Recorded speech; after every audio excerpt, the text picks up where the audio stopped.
સુરતમાં પાણી ભરાતા ડેપ્યુટી મેયરને એક ફાયર ઓફિસર દ્વારા ઉચકીને ખાડો પાર કરાવવામાં આવ્યો હતો।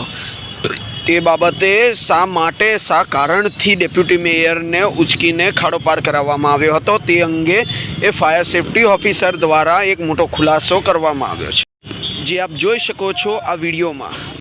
ડેપ્યુટી મેયર ખભે કેમ બેસી ગયેલા? હવે એમને કંઈ પગમાં પ્રોબ્લેમ હતો અને થોડો કાદવ કીચડ હતો એટલે કદાચ વધારે નુકસાન થાય એ રીતે એ બેસી ગયેલા હતા અને થોડો ખાલી 2 થી 3 ફૂટ જ એમના ઉપર મૂકી દીધા હતા। કેમ આવું કરેલું? હવે એમને પગમાં પ્રોબ્લેમ હશે એટલા માટે।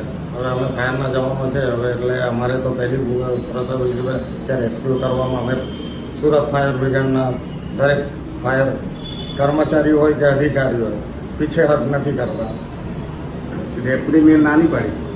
ના, હવે એમને પ્રોબ્લેમ હતો એના કારણે એ તો મૂક્યા, બાકી તો એવો કોઈ ઇસ્યુ નથી કે સ્પેશિયલ એમને કાદુમાંથી બહાર કાઢવા માટે અમે એમને ખભે બેસાડ્યા, એવું કોઈ ઇસ્યુ નહીં હતો।